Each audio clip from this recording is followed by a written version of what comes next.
शेतकरी मित्रांनो नमस्कार. तर आज आपली मोसंबी बागेमध्ये दुसरी फवारणी आहे. आंबेबहार नियोजन करत असताना आपण आपल्या बागेमध्ये पहिली बोराचा स्प्रे घेतला होता. त्यानंतर 3 ते 4 दिवसाच्या अंतरानंतर आपण आपल्या बागेमध्ये स्टोरेजसाठी दुसरी फवारणी घेत आहोत. तर आपण आज या फवारणीमध्ये घेतला आहे बघा 05234.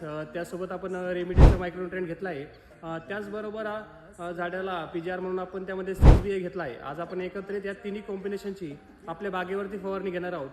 या फवारणी घेतल्याचा आपल्याला फायदा असा होणार आहे की जे आपल्या झाडाच्या ज्या फळफांद्या आहे त्यामध्ये अन्नद्रव्याचा साठा निर्माण करून ठेवण्यासाठी, अन्नद्रव्य एकत्रित करून ठेवण्यासाठी या फवारणीचा आपल्याला फायदा होणार आहे.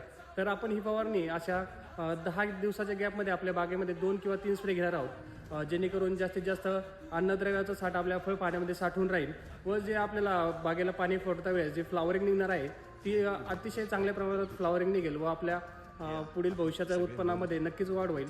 तर तुम्हालाही अशा प्रकारे जर बागेचं नियोजन करायचं असेल तर आपल्या जाधव फार्म इंस्टाग्राम व यूट्यूब या दोन्ही पेजला आजच फॉलो करून घ्या. आपल्या पेजवरती स्टेप बाय स्टेप मोसंबी फळबाग रिलेटेड असतील हे व्हिडिओ आपल्या अकाउंटवरती स्टेप बाय स्टेप येतच राहणार आहेत. तर आजच आपल्या पेजला फॉलो करून घ्या. तोपर्यंत धन्यवाद.